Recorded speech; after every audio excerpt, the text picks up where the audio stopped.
Thank you for having us on Tailenders. Good energy, Jim. Thank you. Yeah. Hey! It's been a while since we've been at the old Roadcaster, but we are in remote locations. GeForce here, logging in from home, where we're getting the windows replaced. So there's quite a lot of drilling, quite a lot of banging. So apologies in advance. What's the windows? Felix White, you are in the sporty minimal apartment. I am in my sporty minimal apartment. Currently not. It doesn't look very minimal at the moment because this is a sort of like makeshift studio. So there's lots of gear just littered around. You might be able to And see. Jimmy Anderson, where are you? I'm in the house that Wicket's built. Thank you. Thank you for having us in the house that Wicket's built. I'm pleased you said that because I noticed that you've got the Tailenders Hammersmith photo framed behind you, amazingly taken by Josh Shinner, by the way. And I hoped that you were at home, but part of me also hoped that that was your part of your room that gets assembled wherever you go and play cricket. They go, Mr. Anderson, your room's ready. Yeah, so next to the Tailenders poster is a silver stump and ball, which I got for getting 500 wickets, I think. Ah, I think. Yeah, 500 wickets. Yeah, so taking all this stuff around it costs a little bit extra, but it just makes me feel at home. The rest of the Lancs team are in the county ground change rooms in Chelmsford, and you've got your own Winnebago. I was going to say, when Jimmy's playing, because it's like swamped with his memorabilia everywhere suddenly in the dressing room for waiting for his arrival. Yeah.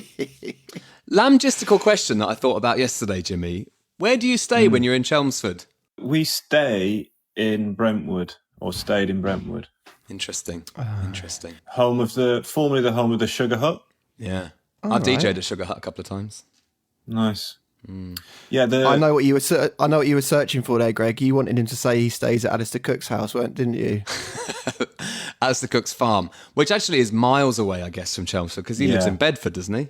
Yeah, he's about an hour and a half, I think, from Chelmsford. Right. He doesn't even live in the same county. Anyway, so Jim, congratulations. A shed load of wickets. You got Alistair Cook twice. How are you feeling day after quite a lot of bowling? Yeah, tired, but good. Nice to be back. A bit of a frustrating week. The weather was pretty average. Quite a lot rained off. Tried to sort of set up a game and force a result on the last day, but didn't quite happen. But overall, yeah, good week. Got Alistair Cook out twice. He didn't think he was out either time. Keeps texting me about it, which makes it even more sweeter for me, to be honest. He keeps texting you about it. What, he can't get it out of his head? Bearing in mind, it's now Monday morning. The game finished yesterday. I got him out for the second time yesterday. And we got back at like midnight last night on the bus. It was a painful journey home. He sent me a picture of a still of the ball just about to hit. He said it's just about to hit his pad. I've said that's after it hit you. Absolutely dead. No, it wasn't. That's just before it hit me. So I said, okay, I'll get them to knock a wicket off my tally and give you an extra not out then. And he was like, yes, please. And a public apology for excessive appealing. So that's where our conversation's at the minute. So good. So good. What do you think, Jim? Are they out? You think they're both dead? Close enough. Obviously, I mean, look, you're going to get decisions in county cricket that, I've had close ones that have been given not out, and I've some that might not be hitting that have been given out. It's the nature of the game, and everyone understands that. Unfortunately for Cookie, being a good friend, he's not going to live it down. So, yeah, everyone understands it apart from Alistair Cook, it seems. Yeah. Can you tell us what it was like bowling in tandem with Colin the Brick House? Yeah, it was good. I can't look at him without thinking of matching, I'll be honest. But yeah, it's good. So good. He's fitting really well with the lads. He's actually, he's a really good bloke, really good cricketer as well. So we're looking to have him. Jimmy, in the early signs of your friendship with him, does he have any other similarities to Matchin which aren't just physical resemblance? Does he, in his personality-wise, does he copy any Matchin's traits? He's not pulled any quizzes out yet. Still waiting for that. I don't know, really. I don't think so. Okay. Yeah, but okay. but it's early days, mate. It's only we're a week in or 2 weeks in, so Yeah. let's give it some time. Yeah. I think what Fee's getting at is part of it from an outsider's point of view is that he does seem to emanate the same energy as Machin, Right. same aura. Yeah. What's it like up close? Because, I mean, Machin's the sort of person that is sort of magnetic, isn't he? People want to be near Machin, they want to hang out with him, they want to chat to him. He's one of those people. It feels like Colin de House is similar. Well, yeah, I guess there is a similarity in that respect. He's definitely got a warm, friendly sort of personality, and people do want to spend time with him and talk to him. So I guess in that respect, there is a similarity there, yeah. There's a glow. There's a glow. That's the good way of putting it. Did something happen? Because my Twitter feed went mad. Something happened with Colin de House and 5. The ball went for 5, or he got hit for 5. There was something related with 5 runs that happened. Do you remember that happening, Jim? Well, I mean, the only thing I can think of is that he bowled a no ball that went for 3. Right. And you get 2 for a no ball in county cricket, so that's 5. Oh, there you go. Okay. But And there's your 5. There was- 3 plus 2 is 5. yeah, Quite there wasn't an all run 5 or a 4 overthrows or anything like that, I don't think. All run 5. Absolutely knackered after an all run 5. He did hit a 6 that should have probably counted for 12 yesterday. Really? Did it go into the river? really. Yeah, but it went sort of it probably did go into the river, but it went sort of over cow. Didn't go straight. It went over cow corner off Simon Harmer, the spinner. Wow. It went miles. Yes. Well, we'll get to some more big hitting a bit later because we'll talk about Ollie Pope and the Oval and Felix's commentary debut in a second. But before we leave Chelmsford, I just wanted to mention this email that says, "Hi G-Force, Felix, Jimmy, Machin and Sharknado. Yesterday, Cheers. I was sat watching Jimmy bowling in Chelmsford against Essex, sat in the public area with my son Dexter, who's 10, at his first ever cricket game. Lovely. I felt something I had to share. I love cricket, especially the attritional multi-day format. I love the battles, the ebbs and flows, and the amazing civilised atmosphere. For my son, though, it's something else. Dexter is autistic and he loves numbers and facts, and prior to cricket, his intense interests were in buses and trains. Last year, he sat watching the free county live streams with me and was engrossed in the sheer joy of stats, averages and variety of skills. I promised him we'd go to the first home game of the year. Amazingly, it was Lancashire, and despite the weather looking to spoil the day, we were lucky enough to see a decent amount and witness Jimmy doing his thing, and very much in the unfriendly, job to do, it's bloody cold zone. That's our favourite mode of Jimmy. Dexter spent the match moving between seats, live commentating to himself, and having the best time ever at a live sporting event devoid of boisterousness, loud chanting, and no room to move. I loved cricket before, but walking on the outfield with Dexter and seeing his excited joy, whilst me not being judged or told by other parents to keep my child still or under control, was amazing and something I will always remember. We went to our local park last weekend, and I set up my old cricket set, and we had a bat and a bowl. He may never be the greatest cricketer, with coordination being a weakness for him, but he loved every minute, as did I. I don't think any bowler could be happier having a ball dispatched only just past them, and the smile on the batter's face be any I've seen, including Ben Stokes at Headingley. Cricket is a beautiful and inclusive game. Long live cricket, the county championship, and free to view. Go well, best wishes, and hashtag Tailenders of the World United Takeover. That is Danny and Dexter in Suffolk. P.S. Cheers. He says, Colin de House is not portly. Having seen him live, he is a big, highly fit unit. Yeah, I mean that's probably true. Isn't that lovely? But that's it. I mean, that's one of the beautiful things about the pace of the county championship, which I think is a virtue. As we've talked about it a lot, isn't it? In a busy world with loads going on, your phone buzzing every 5 seconds, videos being sort of 3 seconds long, and like next. There's something lovely about the pace of the county championship. And I had a similar feeling yesterday, sitting at the Oval, thinking, one of the reasons I love cricket is that sometimes it's so boring, and that's just so nice to have some space to think about it and all the rest of it. So that brings us nicely on to Felix, who you had an amazing few days. Tell us about your inaugural stint on commentary. My inaugural non-bilateral county cricket commentary debut. But quickly, before we go into that, Greg, that's so true. This lovely email, and where I was commentating at the Oval, they were having people in across the course of a week, where they had young carers one day and some kids. And I think there were some autistic kids that came in to watch cricket for the first time as well a couple of days ago. And it was exactly the same as what was being described there. Like a light bulb moment of, oh, this is an amazing place to take kids for the first time because there's so much space to run around in. And you feel the kind of relief of that, especially in London, actually, where it's so packed. But you could see that the pressures of the outside world were sort of dissipating off them a little bit. It was a really beautiful thing to see. So that's a good point to make. If anyone's got kids and just feels like they want to go to sporty, but you don't want to go into that packed zone of like a football match or something where it's just a bit of a nightmare. And very relaxed. It's a great place to go. You can sort of come and go as you please, and all the facilities are open, or most of them are anyway, at the big grounds. And it just feels like, as you said, a very relaxing place to be.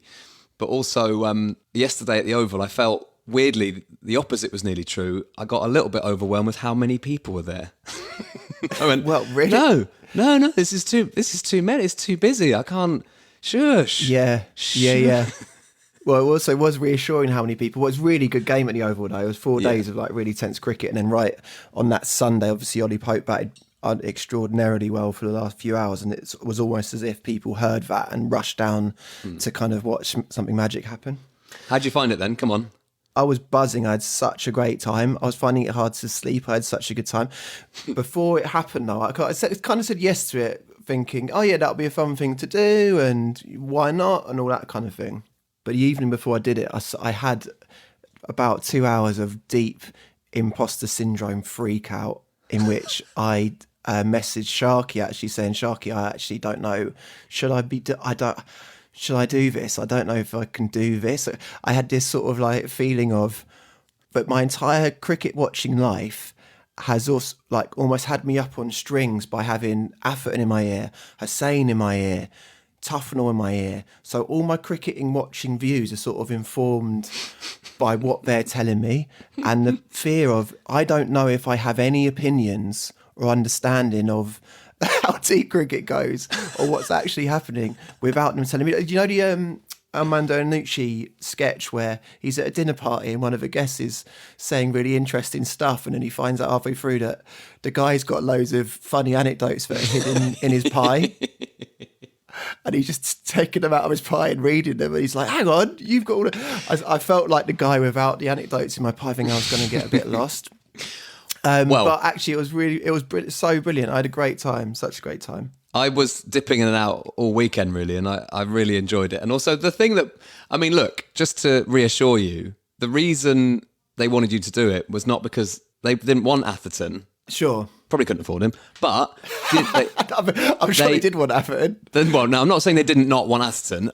What I am saying is they couldn't get Atherton, and they didn't want you to be Mike Atherton. They wanted you to be you. And I thought you were great because, and I'm pleased that someone else has picked up on this. The bit I switched on yesterday, and I deliberately haven't spoken to you about this until now because we were chatting yesterday, but there was it was yesterday morning. Oh, no. When the camera guys spotted a lady doing the knitting. Yes. Right. You latched onto this, obviously, because you got a key knife for silly things. And James was emailed and says, hi, just wanted to let you know that the lady at the Oval knitting today that caught Felix's attention was my future mother-in-law, who is absolutely beside herself that she has become famous on the stream. Thanks for the kind words about her knitting. Go well, James. Now, for those who weren't watching, which would be most people, and Jimmy, definitely Jimmy, but can you explain that moment? Because your observations of her were brilliant. I can't remember all the observations, but it's really handy doing commentary for county cricket because you get lots of cutaways to characters in the crowd that are doing things you wouldn't normally see. So there was a person scoring, there's various people asleep, lots of people drinking from 11 in the morning, and then this one woman who looked like she was beginning to knit something, but the amazing thing about her was that she looked like she was doing it without making any eye contact with the knitting or the needles. At all times, her face was focusing directly at the cricket, but her hands were going bam, bam, bam, bam, bam, bam. So it was like sort of Matrix level knitting. And I'm glad she isn't offended that we pulled her out, because I did have a fear of like, oh, maybe she doesn't want to be like sort of spotted and talked about. Well, no, the opposite is true. She loved it. She thought it was great. What were the crowds like in Chelmsford, Jim, over the last few days? Apart from the rainy bits, obviously, but did you have a decent one over the weekend? Yeah, pretty good. Yeah, I think just to piggyback onto what you were saying about it being a nice place for people to go, I think Sunday they let kids in for free. Nice. So obviously you've got a potential of a climax in the game, but you know, what was nice was seeing lunch and tea, people on the field, on the outfield playing cricket, parents playing with their kids. There was one kid that was playing in front of young girl actually, with her mum and dad. Her dad was teaching her to bowl or helping her bowl at lunch, and then she had a bat at tea. So getting her all-round skills in, which was good. And even our 12th man, Rob Jones, was actually hitting catches for a couple of kids as well at tea with like a tennis ball or a softball, so which was cool, yeah. You wouldn't get that at a test match, would you? No. You wouldn't get it at a test match. So it was a nice vibe. Really lovely. Yeah. In the old days, obviously, you would have done, but that's one of my earliest memories of cricket was down at the county ground, because it was it does feel so friendly and very family orientated. And do you know what? It was great. On Saturday evening, I made a call. I was either going to go and watch the final day at Chelmsford with you, Jim, and I looked at the scorecards and thought, I think Surrey Hampshire's going to be better, and it was. I made the right choice in the end, because that innings from Ollie Pope, Fee, you were commentating on it. I saw one of your clips where you just said, "I can't believe what I've just seen there." Well, it's true. It was such a tense game, a brilliant game of cricket, actually. I think the level in county cricket this year is going to be extremely high. There were all kinds of greats involved: Abbas, Roach, James Vince, loads of Roy Burns, Dom Sibley, the ex-England top opening pair. But the beautiful thing about Ollie Pope's innings at the end was it was a bit of Hollywood fizz on the end of what had been a really tense game. And it reminded me of what we talked about with Jim about Ben Duckett, if he can hit the same ball in the right mood, 360 around the ground. Ollie Pope they were bowling perfect line length to him. And I don't know if you noticed this, Greg, but he hit it literally the same ball 360 around the ground. There were some really magic shots, weren't there, in there? Again, it was almost too high octane for a Sunday county championship finisher, because when I arrived, it was Burns and Sibley just doing Burns and Sibley things, and it was great, and the crowd was there was a nice hum. But then Roy Burns got out, and everyone was like, "Oh, well, actually, that's not bad because Ollie Pope's about to walk in." Yeah. But what was his 100 off? 100 balls, 120? After tea, he scored 100 off 70 balls. So you really got that sense of, and this is a high quality attack as well, by the way, like extremely high quality. You got that sense of this is a person that is just on another level, just on another planet, which you get every now and again. 122 not out off 102 balls. Right. And it was 14 fours and 3 sixes. Magic. One of them was that ludicrous, almost like reverse. It was a sort of behind the wicket pull shot.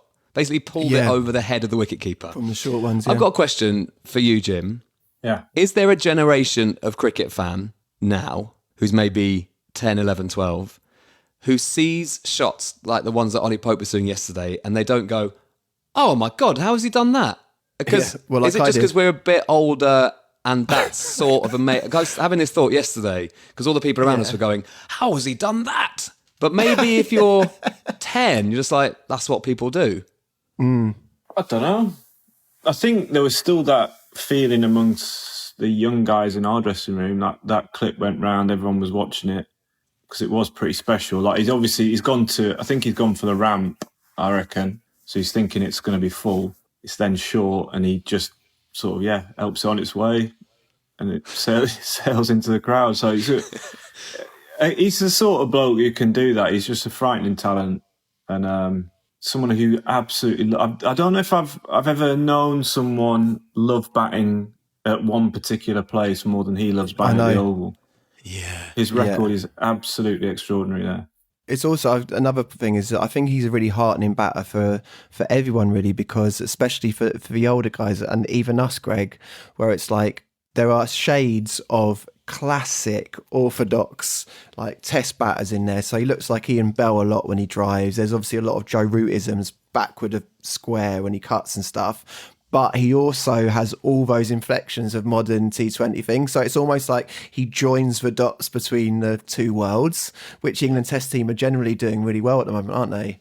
Oh my God, it was so exciting. It looks like he's just come of age, and there's no doubt in his mind that he's going to get 100. It felt like almost from the first 6 runs he scored, he got them really quickly. He was busy, bustling around, looking for the gap, like that little shuffle he does, and it's all a lot of those little check shots off his hip and stuff. You just think, oh my God, he's going to get 100 really, really quickly. I thought it was amazing to watch yesterday. The whole place was as electric as a Sunday in the county championship can be. It was dreamy. It was up there. It was dreamy. Also, it's been a reassuring couple of weeks, like looking forward into the Ashes, because obviously Ollie Pope's innings was fantastic. Stuart Broad took an important wicket or two, I think. Mm-hmm. And Jimmy, I meant to ask you at the top of it, like, did it feel good with ball in hand? How do you feel? Like, was it everything feels it should? I thought you were going to ask about my batting then. A solid 9 not out. Did you? You got a 9? 9 not out off 18 balls, 1-4. You sound more surprised at my 9 not out than Ollie Pope 100 off 70 balls. I mean, no, it was good to get back out there. It was a decent wicket to bowl on. Pretty slow though, so when it's slow, you've got to try and. Well, I feel like I've got to really try and bowl as fast as I can, really, and obviously feel a bit weary today, but not too sore. I guess it's good to get the first one out of the way as well. Get the first sort of game into the body, 40 odd overs into the body is good. And looking forward to a few more. Brilliant. I just had a little look, and Ollie Pope currently averages 73.45 in county cricket. I know. It's wild. It wasn't too long ago that he averaged, I think, close to 100 at the Oval. It won't be far off that now. It did actually almost feel like he shouldn't be allowed yesterday to play. It's like it was almost like, when you see someone playing in their age group, but you're like, actually, you shouldn't be playing under 12s. You should be playing under 15s, under 18s type thing. There was a brilliant duel where on day 3 when Abbas was bowling at him, Abbas felt like Mohammed Abbas, obviously of Pakistan, felt like he bowled uninterrupted from one end basically for the entire game, and he runs in so light it's like he doesn't even land when he bowls. It's like he drifts through. But he got Ollie Pope when he was on 90, and it was an amazing sort of duel between old guard Test legend and Ollie Pope, like a modern great. It was really fantastic. Let's get matching on. Matching Tendulkar. Hello. Hey. Now, how you doing, guys? We've detected that you're very excited about your quiz today. Got a new game, brand new. Wow, do you want to crack straight into it? Well, no, I think we could have a little chat about you life. turning out phalanx at the weekend. Yeah, we did all right. How did you get on? I've been listening to your commentary. Yeah, thank you, mate. We talked about that. Have we discussed it? I loved it, man. I'm still very excited by it, actually. I really, really enjoyed it a lot, mate, yeah. Do you think you'd step up for TMS if they made the call? Thank you for your question. I don't think they'll be asking in the near future, mate, to be honest with you. But of course, man, I'm up for anything. Oh, yeah, I loved it. There was a point where I think it was on Thursday, you were commentating, Jimmy was taking wickets. It was a beautiful thing. I didn't have enough screens to cover everything. It was amazing. What were your county championship highlights, Matchin? What did you watch from the Essex Lancs game? What did you watch in general? I was watching Jimmy against Cook, tuned in for that, because Felix was commentating, and then he actually told people to tune out of his game and go and tune in. That's true. To the Lancs. That's true. That's actually such a good point. It was like across all county cricket, all anyone was talking about was when Jimmy was bowling to Cook. Like everyone, it was like the players on the field were like talking about it. What's going on, Jimmy to Cook? I really love listening to V on the commentary. I think you've got a job there, mate. It's not easy, is it? No, it isn't easy. It's because there's a lot of talking over a long period of time. So yeah. We talked about the knitting moment. Did you hear the knitting bit? No, I didn't hear that bit. I really enjoyed that. That was yesterday morning, where he spotted someone doing speed knitting in the crowd. There was a lot of cutting away to people drinking, and at one stage we were talking about some people drinking that looked quite underage. And after the camera cut to them, we discussed it. They got checked for ID. Security were watching it, and the conversation they got located. Do they get ejected? Turned out they were like 26. Oh, fine. Yeah. But you do bring up an interesting point, Machin, which is there's something extraordinary. And I think we've probably mentioned this on the podcast before. I've definitely mentioned it to Fee when we've been watching it. But especially in the early bit of the season when the county championship's happening and it's a bit rainy, it's, you know, the pitches are green, it's cold, not many people are in the ground. In no other sport on earth would you go to somewhere like Chelmsford, and no disrespect to the county ground, I love it there, it's amazing. You'd have not that many people in on a Thursday morning, and you have got literally the most famous fast bowler in the world just turning out Thursday morning, Chelmsford. It's an extraordinary opportunity to see the greats of the game, isn't it? Yeah. You know, you're not going to get Messi and Ronaldo just doing a little knockabout on a sort of a Sunday league pitch, essentially, just and with no one watching. It's really quite special. Loved it. I was going to say as well, you could have seen more of those players than you wanted to as well, because we were getting changed. They've changed the where you get changed at Chelmsford. The away dressing room was normally up the top of the pavilion next to the home dressing room. They've now changed it to what I can only describe as the equivalent of the Bake Off tent. We're next to the ground in this like marquee thing. Yeah. And they've sort of half covered the one half of it where you get changed, but the other half is just like clear windows. So if you're on the front two rows of the pavilion, you could actually see into the far side of the Bake Off tent and maybe see a little bit more than you thought you'd paid for. Is that the bit where do the players still have their named cars parked around the back? I think some do, yeah. Was Mark Ilott there in his Saab? No, I didn't see his Saab. So one day Dane Villas actually lives in London, so he drove me to the ground one day, and the guy on the gate was like, anywhere but that one there, that's for Mr. McGrath, who's the head coach, obviously. So he's got his own spot. Nice. But I didn't see Mark Ilott's Saab. Weren't many Saabs in the... Do you have your own parking space at Old Trafford, Jimmy? No. They don't. No. Wow. Noted. Does anyone? Got a stand, mate. Don't need a car park. That is true. I don't think anyone does, to be honest. Got its own stand. The news going around Hampshire, Surrey was that I think Man City were playing on the south coast, Southampton it must have been recently, and Pep Guardiola, Cameron, who I was commentating, told me this story. Pep Guardiola had his people had asked for the suite at the Rose Bowl, and they got told that they couldn't have that hotel room because it's Mohammed Abbas's and no one else has allowed it. So that's an indication of how much royalty he is at Hampshire. Match of the Day. Top 10 podcast. The Match of the Day Top 10 podcast is back with bigger debates, bigger topics, and bigger laughs from this man. Yes, Micah Richards is back, along with myself and Alan Shearer for Series 8 of Match of the Day Top 10. Only on the BBC iPlayer and BBC Sounds, where if you subscribe now, you'll find the rest of our box sets to listen to. The Match of the Day Top 10 podcast. Listen only on BBC Sounds. Shall we do a quiz, Machin Tendulkar? Let's do a quiz, a brand new quiz. We will be playing Don't Fret again, so don't fret. But I know what you're thinking. I've got a new one. Today I'm dragging the podcast to the forefront of technological advancements. Yeah. Welcome Finally. to Break for GBT, a brand new format that pits your feeble, fallible human cricketing brain up against the recent internet phenomenon that's dumbing down our species, ChatGPT. Right. For those that don't know what ChatGPT is, it's sort of Google on steroids. It kind of hoovers up massive amounts of data from the internet, such as books and articles and web pages. And this data allows the program to learn patterns and structures of human language to generate responses that are contextually appropriate and grammatically correct. Are you reading that? Mm-hmm. No, you can ask it anything, write poems or essays, but in this case, it's opinion on cricketing discussions. Did it do this intro for you? No, and it will scan vast...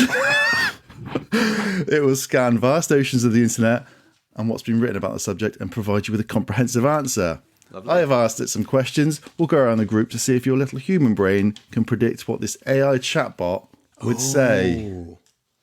Matching, can I quickly just say, because everyone's been talking about this, and it terrifies me, obviously, like everybody else, but last weekend I was with some friends and they were telling me about ChatGPT, and they were like, no, trust me, it will do anything.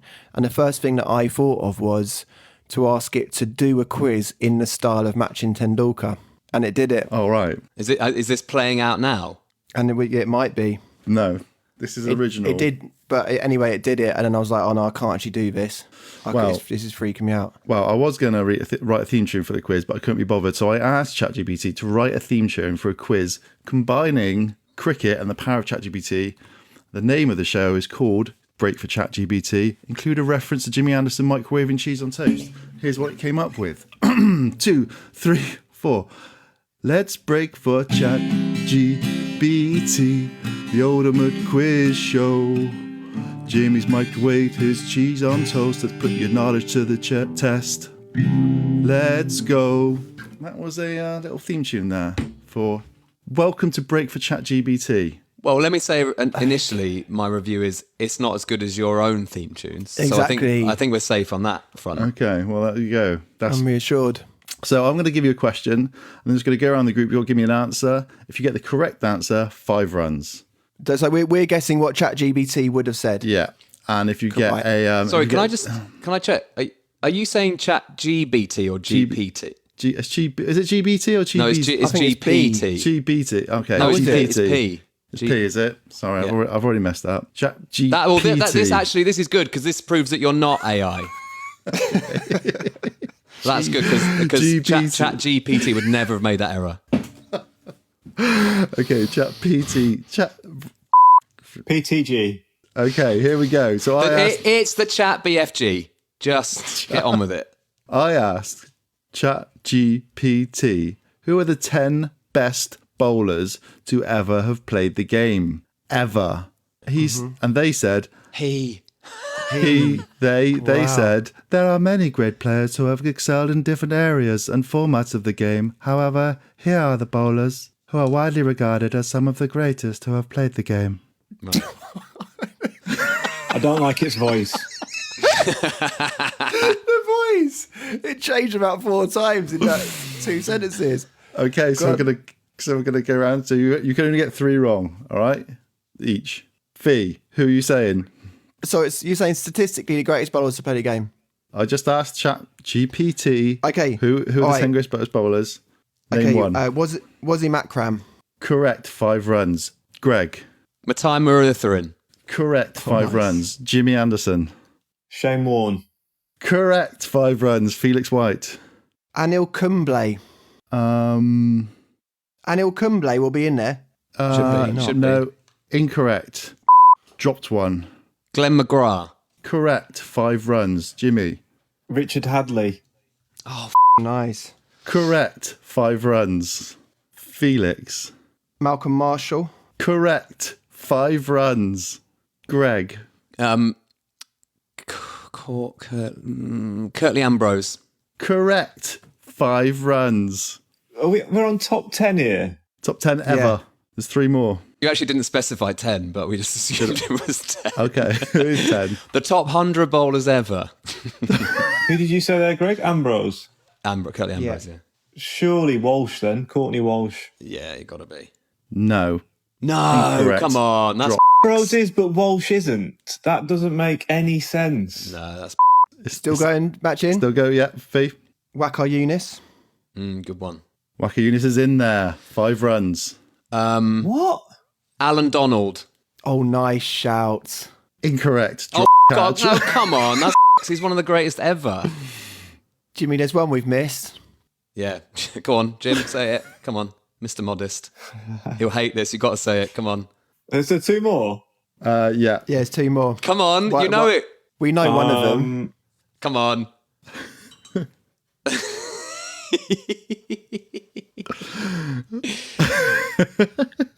Come on. I'm going to go for Capel Dev. Oh, what a cop out. Sorry, what was that? Capel Capital Dev. Dev. No, incorrect. Drop catch. Go on, Fee, say it. Michael Holding. Incorrect. Well, we haven't done Jimmy Anderson. No, I'm waiting for Jimmy. That was going. He's not going to do it. Well, where Jimmy? I wanted Jimmy to say Jimmy. I want the one that's not Jimmy. Dale Steyn? Correct. Is it? 5 runs. Nice. Jimmy, I've what's not the final said one? him. I'm going to say me, but it's embarrassing What's your name? if it's not. What is your name? Can I get the actual answer, please? The Jimmy? GPT bot needs to hear the actual name. James Anderson. Correct. Correct.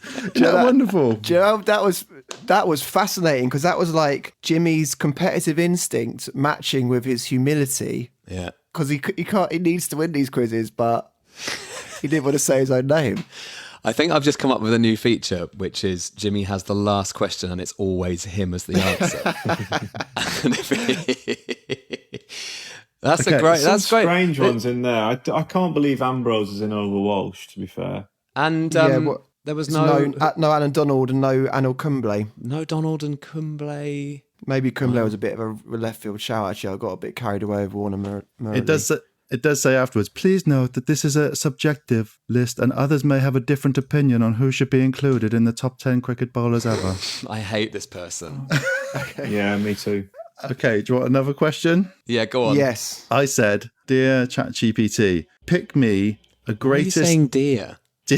pick me a greatest ever Ashes team from Australian and England players of the last Brilliant. 20 years. It's gave me a full Brilliant. 11 and a 12th man. Brilliant. 20 years. 20 years. Last Okay. 20 years, it's got 5 English, 6 Australian players in there. It's got the proper opening batsman all the way to down the line. Do you want to go from 1 all the way down to 11 in order, or is that too complicated? If you want to go, yeah. So you want to start off with an opening batsman number 1, Fee. Matthew Hayden. Incorrect. Greg. What? Justin Langer. He's in at number 2, so I'm going to give you that. Well, that is number 2. No, opening the He's bat. opening. Oh, yeah, well, last time I checked, yeah. the number 2 is the opener. You still don't understand cricket, do you? Okay, who's number 1? Well, it might be an English player then. It might be Will have to be. Trescothick. Marcus Trescothick. Incorrect. Fee? Oh. Alistair Cook. Correct. Oh, God, I forgot about him. Number 3. Forgot about him. The quiet, Yeah, don't. the quiet shade from Jimmy's office there. Too susceptible to LBW for me. Move those big legs. We've got Cook. Langer. Who's in at 3? Ponting. Correct. Yeah. He's also captain. Coming in at 4. Jimmy? Michael Vaughan. Incorrect. Didn't make the cut, unfortunately. That's weird. Fee? Kevin Peterson. Correct. Oh, yeah. Coming in at 6. 5. Is this? Can I just say, is Five. it based on Ashes cricket or is it just any cricket? Yeah, no, I said Ashes. I definitely said Ashes. I love this bit. I love this bit when Jimmy starts getting annoyed. Who should I go for? I could go for, I think probably, what's his name? Mr. Cricket. Mike Hussey. Hussey. Left field. Maybe. I was going to say Clark? Incorrect. Clark. Michael Clark. Clark might be one. Was Clark in it? Clark was correct. Correct. Oh, Number 5. Give you that. Clark at 5. Cool. okay. This person's an absolute of a machine. What is going on here? I do not compute. Number 6. Yeah. I'm going to try Andrew Flintoff. Correct. Wait a sec. So 7's got to be a wicket keeper, and Ben Stokes isn't in the top 6. Yep. So 7 will be Adam Gilchrist will be batting 7. Correct. Easy. Number 8, Greg. Who's 8? Well, we haven't even had. Not even had a war. We've not even had Steve Waugh in this. So that is already. No. Slightly before his time, 20 Well, years maybe. Warren then, I guess. Correct. Great shout. Shane Oh, Warne. yeah. Sorry, 20 years is not. It's not going to be Waugh, is it? No. They've got Shane Warne 8. I'll go Stuart Broad. Broad is in there. He's gone at number 11. Broad's at 11. Yeah. Sorry, mate. So I can't have it because I did. I'll give you that. Yeah, Broad at 11. I'm going to have McGrath, Harmison, Nathan. I'm going to Graham Swan, Brett Lee. Incorrect. Dropped catch there. Greg. Well, I guess we've got to have McGrath in there at some point. Correct. McGrath in at 10. Jimmy, yours the last name on the team sheet. What would you go for the answer for? McGrath at 10, Broad 11. Yeah. Knows its stuff, this machine. I will go for Harmison. No, it's James Anderson at number 9. Oh, There it is. That is. Do you know what? Of all the talk in the last few weeks of AI, this is the biggest setback for it. Yeah, it really globally. This is why we know Ashes team. actually we're safe. Yeah, it says For now. 12th man Steve Smith. This team has a strong batting lineup with Cook and Langer as openers, followed by Ponting, Pearson and Clark in the middle order. Flintoff provides an all-round option in the lower middle order. Gilchrist is an explosive wicket-keeper batsman, while Warren leads the spin bowling attack. So you're just missing Joe Root, quite a good player. Mm-hmm. Ben Stokes, he's got a reasonable Ashes record. I rate him. Yeah, Oh, I Trescothick. rate him. I think he's got a big future. Trescothick, Vaughan's not in there. Ashes winning captain. You didn't put Harmison, Hoggard. There's only 11. There's only 11 places. Someone's going to be a bit upset all the time, aren't And Steve Smith, averaging 60 odd in Test cricket, 12th man. Brilliant. they? I'm sorry. Final question: what are the 5 best cricket podcasts out there to listen to? Oh no, come on. Oh no. Number 5. Number The 5. grade cricketer. Number 5 was the Cricket Weekly. Wisdom. Weekly is a podcast produced by Wisden Cricket Monthly and hosted by Yash Rana and Phil Walker. Number 4. Yep. Good podcast, bloody good podcast. It is a really good podcast. 4 might well be final word. The Analyst Inside Cricket. The Analyst Inside Cricket podcast is hosted by former England cricketer Simon Hughes. Simon the analyst. Hughes and Simon Mann. Number 3. The grade cricketer. No, number 3, The Final Word is a Said cricket the final podcast. word. Said that already. Yeah, hosted, not in the right order. Hosted by Oh, cricket same. journalists Adam Collins and Jeff Lemon. Number 2. Is it going to be Tailenders and the Grade Cricketer, or are we not even on the list? Number 2, Tailenders. A popular cricket podcast hosted by Radio 1, Greg James, and former England bowler Jimmy Anderson. Absolute. Yeah. Just, that's what I mean. It's fallible. And number 1, for the benefit of Jimmy, looks disgruntled. And number 1 on the chatbot's favourite cricket podcast was The Grade Cricketer. Richly deserved as well, though. A hilarious and I love irreverent the grade podcast. cricketer, to be fair. The hosts But Dave I- Edwards and Sam Perry are former cricketers and bring a unique perspective to the world of cricket. Yeah. Congratulations. Yeah, congratulations to them. Yeah, I do that- like grade cricketer, to be fair. You all seem kind of despondent about Welcome to ChatGPT. Well, yeah, I feel now. I felt really good when we started the podcast. I feel really sort of deflated now. Yeah, I think that's a good sign of what how AI is going to interact with our world. Yeah, Yeah. because it doesn't really serve any purpose apart from making people feel sad. Yeah, it makes you feel sad. Apart from if you you're on the Grade Cricketer. Yeah, that's true. Congratulations to the grade cricketer. Nick, Congratulations to them. Nick Cave did a article about it because someone tried to put some Nick Cave lyrics into ChatGPT, and he said it was a grotesque mockery of what it is to be human. So there you go. Yeah, I agree. I agree. I- I agree. Is that grotesque mockery of what it is to be human? Okay. Well, good to see you this week, Matchin. Thanks, guys. We'll use the chatbots for future quizzes. I'll just go back to my original format of my own brain. I love Don't Fret. Back next week with Don't Fret. Don't Fret. Yeah, I know what you're thinking. Let's finish off with a lovely email. Hi all, I'm club captain at Thoresby Colliery Cricket Club. Easy for me to say. And we play in the Nottinghamshire Premier League Div 2 for now. On behalf of the club and the committee, we would like to name the uphill end of the ground the Matchin Tendulkar end. All I ask for in return is for Matchin to host a quiz for us. Wow. Wow. That would be an honour. What an honour. Kind regards, Lee Willis, left hand middle order bat who sometimes opens, right arm dibbles, and a gun fielder. There you go. Where's that? It is Nottinghamshire. Oh. Was there recently? Yeah. Be an honour. Let me know the dates. Oh, Matchin. Is this a stand? It's not a stand as in there's no seats, are there, in a stand? Is it? Am I right in saying it's just a hill, a mount? Yeah, I don't want to sort of cast aspersions on Thoresby Colliery Cricket Club, but I don't imagine they've got a stand. Okay. I'll take a hill. Well, you've got no choice. So you will, and it's uphill, the uphill end of the ground. Okay. So it could be quite a climb, but that's no match for a man of your experience. Can I get a parking space?